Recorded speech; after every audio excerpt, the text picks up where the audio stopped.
Everyone, welcome back to the channel. कैसे हो आप सब? आई होप कि आप सब ठीक होंगे और आप सब की स्टडीज़ भी बहुत अच्छी चल रही होंगी, है ना।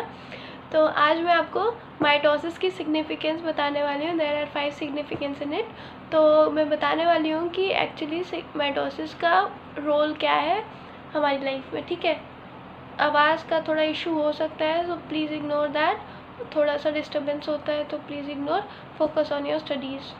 मैं धीरे भी बोल रही हूँ थोड़ा, क्योंकि मुझे लग रहा है मैं बहुत चिल्ला रही हूँ, बट नहीं चिल्ला, ठीक है। Back to the video. Significance of mitosis: growth और increase in the body size due to formation of new cells in the tissue. भैया, जब नए सेल बनेंगे तो ही तो हमारी बॉडी ग्रो करेगी। जब नए सेल ही नहीं बनेंगे तो बॉडी कहाँ से ग्रो करेगी? जब पेरेंट सेल डॉटर सेल्स में डिवाइड हो जाएगा तभी तो। अब हम एक है, फिर नहीं, सपोज हमने एक रूम बनवाया, फिर हम 2 रूम बनवाएंगे, फिर हम 3 रूम बनवाएंगे, फिर हम 4 रूम बनवाएंगे। ऐसे ही तो घर बनेगा बड़ा सा। ये थोड़ा ना एक रूम बना के हमारा घर बन गया बड़ा सा। घर तो बनेगा लेकिन बड़ा घर नहीं बनेगा ना, ग्रोथ नहीं होगी। अब हम पहले फर्स्ट फ्लोर बनवाते हैं, फिर सेकंड फ्लोर बनवाते हैं, फिर थर्ड फ्लोर बनवाते हैं, तो ऐसा ग्रोथ हो रही है। ऐसे ही हमारी बॉडी, हम पहले बेबी होते हैं, फिर हम थोड़े से बड़े होते हैं, फिर हम थोड़े और बड़े होते हैं, फिर हम 12th में जाते हैं, फिर हम मस्ती करते हैं ना। आप सब स्टडीज़ तो करते होंगे बट मस्ती नहीं करते होंगे। हमने बहुत जितना मैंने, हमारी क्लास ने मस्ती की है उतना शायद ही किसी ने किया हो, क्योंकि हम लोग की बहुत सारी ऐसी स्टोरीज़ हैं जो हम लोग ऐसे रिवील आउट नहीं कर सकते। But yes, we had done great fun in our 9th and 11th। 12th में तो लॉकडाउन लगा था तो उसमें कुछ हुआ ही नहीं, but 9th and 11th was the wonderful class we ever have। मतलब बहुत अच्छी मज़ा आई। हमने ये सब पढ़ा था, हम लोग ने ऐसे बोर होके नहीं पढ़ा था। मैं आपको बोर कर रही हूँ, आई नो। तो मुझे आप लोग बताओ ना कि मैं किस तरह से आप लोग को पढ़ाऊँ। देखो, हर बच्चे के समझने का ना तरीका अलग होता है। मैं पढ़ाती हूँ, मुझे पता है बच्चे को कैसे समझाना है। अगर बच्चा मेरे सामने है, वो मुझे नहीं समझ रहा है, एक दिन मैं मारती हूँ, दूसरे दिन मैं ठोकती हूँ, तीसरे दिन मैं उसे सॉरी बोल के बोलती हूँ, भैया कैसे पढ़ोगे बता दो, जैसे पढ़ना है वैसे पढ़ाऊँगी मैं। और सच में मैं फिर वैसे ही पढ़ाने लगती हूँ जैसे उस बंदे को पढ़ना होता है। सो आई होप कि आप सब भी मुझे बताएं और मेरी बातें आपको पकाऊ ना लगे।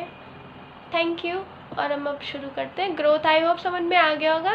बेबी, इन्फेंट, एडल्ट, ओल्ड, सब समझ में आ गया होगा कि ग्रोथ में क्या है। ग्रोथ और increase in the body, growth और increase in the body size due to formation of new cells in the tissues, repair और of damage and wounded tissues by renewal of the lost cell. जो भी tissues हमारे ख़राब हो जाते हैं by renewal of lost cell के द्वारा, जो भी टिश्यूज़ ख़राब हो जाते हैं उनमें जितना भी रिपेयरमेंट का काम होता है ये भी माइटोसिस के थ्रू होता है। Replacement of the old and dead cells such as replacement of blood cell and the epidermal cell of the skin. जैसे हमारी स्किन होती है ना, कभी कभी ख़राब हो जाती है, जिसमें वाइट पैचेस होते हैं, फिर वो रफ़ हो जाती है, फिर वो कुछ दिन बाद न्यू स्किन आ जाती है, न्यू क्यूटिकल फॉर्म होता है। तो ये सब माइटोसिस की वजह से ही होता है, ठीक है।